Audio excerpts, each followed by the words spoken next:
Good morning दोस्तों, बहुत स्वागत है आपका पीके की जीके यूट्यूब चैनल में। और आज है 16 अगस्त 2020। तो आज की करंट अफेयर्स क्वेश्चन शुरू करने से पहले हम कल का एक डाउट क्वेश्चन देख लेते हैं। कल एक क्वेश्चन में ये कमेंट में पूछा गया था कि जीआई टैग क्या होता है। कमेंट में पूछा था आप में से किसी ने, तो वो अब देख लेते हैं। तो जीआई टैग के बारे में हम देख लेते हैं। जीआई टैग यानी कि भौगोलिक संकेतक, इसको हिंदी में भौगोलिक संकेतक कहा जाता है। और ये उन उत्पादों पर उपयोग किया जाता है जिनकी एक विशिष्ट भौगोलिक उत्पत्ति होती है। ठीक है, किसी क्षेत्र विशेष में उनकी उत्पत्ति होती है, किसी उत्पाद का उत्पादन किया जाता है प्राकृतिक या मशीन रूप से, या तो वो उत्पाद जो हो वो प्राकृतिक रूप से वहाँ पे उगता हो या वहाँ पे होता हो, या फिर उसको किसी उद्योग के द्वारा वहाँ पे बनाया जाता हो। ठीक है, उस क्षेत्र विशेष की वहाँ पे क्षेत्र की विशेषताओं के गुण और प्रतिष्ठा भी पाई जाती उस उत्पाद में। ठीक है, इसके अलावा देखते हम कि होता क्या है। ये एक भारत में एक्ट है, वस्तु पंजीकरण एवं संरक्षण एक्ट, ये 1999। तो इस एक्ट के द्वारा ही उस उत्पाद को जीआई टैग दिया जाता है, या उसको भौगोलिक संकेतक दिया जाता है। ठीक, इसके अलावा हम देखते हैं कि पहला जो उत्पाद था भारत में वो था दार्जिलिंग चाय। दार्जिलिंग चाय ये 2004-05 के में इसको पहला जीआई टैग मिला था। तो भारत का पहला जीआई टैग किसको मिला था, वो था दार्जिलिंग चाय को। अभी तक अगर हम देखें तो कुल कितने उत्पादों को मिल चुका है, तो ये लगभग 365 प्लस, यानी 365 से ज़्यादा उत्पादों को भौगोलिक संकेतक दिया जा चुका है। ठीक है, तो ये था जीआई टैग के बारे में। अब देखते हैं आज की करंट अफेयर्स के क्वेश्चन। पहला क्वेश्चन देखते हैं। तो पहला क्वेश्चन है कि सोमा मंडल को किसका निदेशक बनाया गया है। अभी हाल ही में इनको निदेशक बनाया गया है। तो इनको बताना आपको कहाँ किसका बनाया गया है। तो ये है SIAL, यानी कि पहला ऑप्शन आपका हो जाएगा SAIL, Steel Authority of India Limited. दूसरा आपका RBI यानी कि रिजर्व बैंक ऑफ इंडिया। तीसरा हो जाएगा आपका ONGC, या फिर चौथा कोई नहीं। तो इनको बनाया गया हाल ही में सेल का। ठीक है, तो अभी चर्चा में इसलिए क्योंकि इनके नाम पर अभी ये चर्चाएँ चल रही कि इनको सेल का चेयरपर्सन भी बनाया जा सकता है। ठीक है, अभी ये निदेशक है तो इनको चेयरपर्सन बनाए जाने की अभी बातें चल रही हैं। ठीक है, तो इसके अलावा हम देख लेते हैं सेल के बारे में। तो सेल का हमने पूरा फुल फॉर्म देख लिया, क्या होता है, steel Authority of India limited. ठीक है, ये इसका पूरा नाम होता है सेल का। इसका हम स्थापना देख लें, स्थापना कब हुई थी। तो स्थापना की अगर हम बात करें, स्थापना तो ये हुई थी 19 जनवरी 1954 में।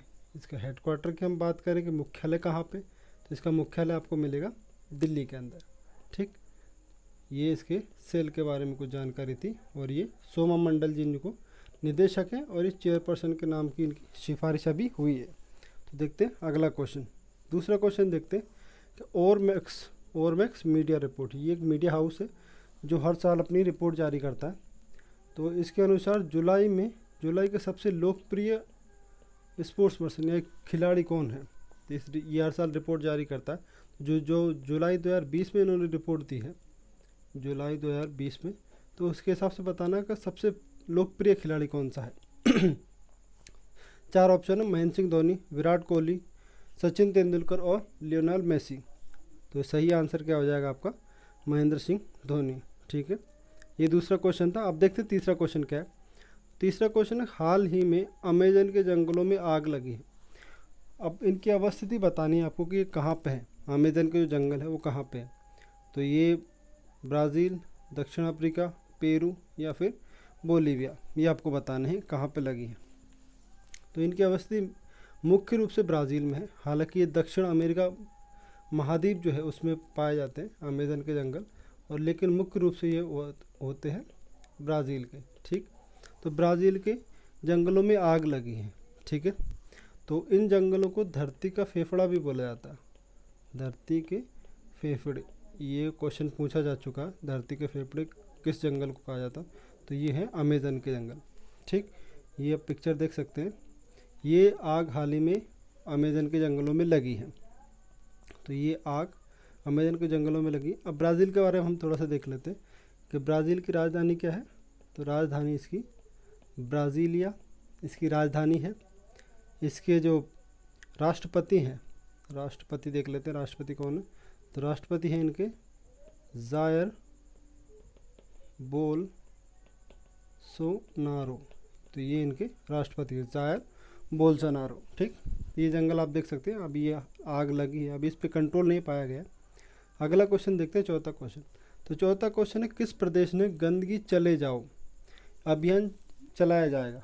इसकी अभी घोषणा हुई नहीं, ये चलाया जाने वाला अभियान है। तो ये किस प्रदेश द्वारा होगा? मध्य प्रदेश, उत्तर प्रदेश, छत्तीसगढ़ और उड़ीसा। ठीक है, तो ये कौन करेगा? ये मध्य प्रदेश।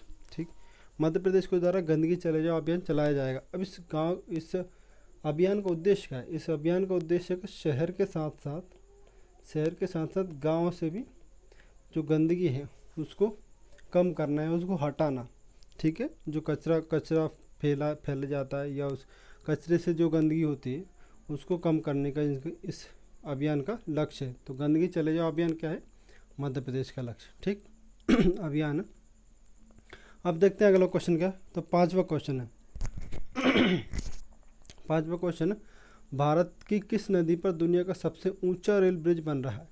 तो आइए आपको नदी बतानी है कौन सी है, गंगा, चिनाब, ब्रह्मपुत्र या फिर कावेरी। तो ये है आपकी चिनाब नदी। ठीक, और ये बन किस राज्य में रहा है? तो ये है आपका जम्मू कश्मीर में बन रहा है। ठीक, और अब ये देख लेते हैं ब्रिज, हम देख लेते हैं ये जो बन रहा है वो ये है। तो अभी ये चालू नहीं हुआ, ये लगभग 2020-21 में चालू होगा, 21 और 22 में इसको पब्लिक के लिए खोला जाएगा। तो अभी ये चालू नहीं, अब इस पर काम चल रहा है। ये बन पूरा गया लेकिन अब इस पर आवागमन चालू नहीं किया गया। और लेकिन इसके सबसे इम्पोर्टेंट बात है ये इसकी लंबाई या ऊंचाई, हम जिसको कहें मीटर। तो ये जो ऊंचाई है नदी तल से, ये जो ऊंचाई है ये यहाँ तक की नदी तल से ऊंचाई, ये 359 मीटर ये इसकी लंबाई है। और ये किस नदी पे बना है? ये आपको याद रखना, चिनाब नदी पर। तो ये दुनिया का सबसे ऊंचा रेल ब्रिज होने वाला है। तो आप इसकी लंबाई बहुत याद रखिएगा, लंबाई पूछी जा सकती है आपको। ठीक, इसके अलावा देखते हैं महिगांव तालाब मध्य प्रदेश के किस ज़िले में है? ये तालाब अभी हाल ही में काफ़ी चर्चा में है, महिगांव तालाब। तो इंदौर, भोपाल, छिंदवाड़ा और रायसेन। तो ये किस ज़िले में मिलेगा आपको? इंदौर में। अब देखते हैं हम ये चर्चा में क्यों, ये है महिगांव तालाब।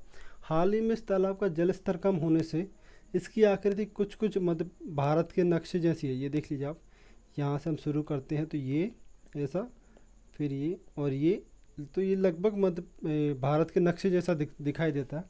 तो ये हाल ही में काफ़ी चर्चा में रहा है। तो महिगांव तालाब ये मध्य प्रदेश के इंदौर ज़िले में। ठीक है, अब देखते हैं अगला क्वेश्चन देखते हैं, अलेक्जेंडर लुकाशेंको किस देश के राष्ट्रपति बने हैं? तो बेलारूस, पेरू, बोलीविया या फिर पनामा। तो ये बने हैं आपके बेलारूस के। ठीक है, अब ये चर्चा में क्यों है? चर्चा में होने का कारण ये है कि ये लगातार 6ठी बार वहाँ के राष्ट्रपति बने हैं, 6ठी बार। ठीक है, और ये लगभग 26 साल से वहाँ के राष्ट्रपति हैं बोलीविया के, बेलारूस के। अब विरोध का कारण ये है कि वहाँ पे लोगों की जो मांग है वो ये है कि वो दोबारा वोटिंग करवाना चाहते हैं इस राष्ट्रपति चुनाव के लिए। तो इस चुनाव को लेकर वहाँ पे प्रदर्शन जारी है। ठीक है, तो ये था बेलारूस के बारे में। और इसकी राजधानी देख लेते हैं बेलारूस की राजधानी मिन्स्क वहाँ की राजधानी है। तो ये अलेक्जेंडर लुकाशेंको, ये अब काफ़ी विरोध का इनको सामना करना पड़ रहा है अभी। तो ये है बेलारूस के राष्ट्रपति। ठीक, तो ये बेलारूस के बारे में था। अगला क्वेश्चन देखते हैं। अगला क्वेश्चन है हमारे पास कि मध्य प्रदेश ने आत्मनिर्भर भारत की तर्ज पर जो अभियान शुरू किया है, जैसे आत्मनिर्भर मध्य प्रदेश, उसको आत्मनिर्भर मध्य प्रदेश बनाने की समय सीमा कितनी रखी? तो ये मध्य प्रदेश ने कितनी रखी आपको बताना है। 2 वर्ष, 3 वर्ष, 4 वर्ष या फिर 5 वर्ष। तो ये रखी है मध्य प्रदेश ने 3 वर्ष। तो 3 वर्ष में आत्मनिर्भर मध्य प्रदेश बनाने का जो लक्ष्य है वो पूरा करने का सरकार का दावा है। ठीक, तो ये थे आज के करंट अफेयर्स के कुछ क्वेश्चन। और अब देख लेते हैं मध्य प्रदेश का एक टॉपिक जो हम रखते हैं। पहला देखते हैं चंबल राष्ट्रीय अभ्यारण्य। तो ये कहाँ पे है? आपका मुरैना में। सोन नदी अभ्यारण्य ये कहाँ पे होगा? सीधी और शहडोल में। ठीक, उसके बाद केन नदी अभ्यारण्य ये छतरपुर में है। अभी ये तीनों हैं, ऊपर के तीनों की हम बात करें तो ये घड़ियाल या मगरमच्छ, इन दोनों के लिए काफ़ी फेमस है। ये दो जानवर या दो इनकी बात करें तो ये वहाँ पे बहुतायत में मिलते हैं या फिर इनके संरक्षण के कार्यक्रम इन तीनों जगह पे चलाए जा रहे हैं। ठीक है, ये था घड़ियाल और मगरमच्छ के बारे में। अब देखते हैं सैलान अभ्यारण्य, ये है रतलाम में। ठीक, इसके अलावा सरदारपुर, ये धार में है। इन दोनों की हम बात करें तो ये जो हमारा राजकीय पक्षी है दूधराज, उसके लिए काफ़ी फेमस है। दूधराज पक्षी यहाँ पे बहुत ज़्यादा मिलता है इन दो जगहों पर। उसके बाद देखते हैं हम घाटी गाँव अभ्यारण्य, ये ग्वालियर में आपका। ठीक, उसके बाद करेरा देखते हैं, ये शिवपुरी में है। तो ये दो हैं, ये सोन चिड़िया इसके लिए काफ़ी फेमस अभ्यारण्य दोनों। उसके बाद कूनो या पालपुर कूनो, ये अभ्यारण्य, ये श्योपुर में है। ठीक है, ये एशियाई जो शेर होता है उसके लिए फेमस है, एशियाई शेर। ठीक तो ये थे 16 अगस्त के करंट अफेयर्स के क्वेश्चन, और कुछ मध्य प्रदेश जीके का एक टॉपिक हमने लिया था अभ्यारण्य से संबंधित। तो आज के लिए इतना ही बस। वीडियो यहाँ तक देखने के लिए बहुत बहुत धन्यवाद। वीडियो पसंद आए तो लाइक शेयर ज़रूर करें। कल मिलते एक नई वीडियो के साथ, तब तक अपना ध्यान रखिएगा। धन्यवाद।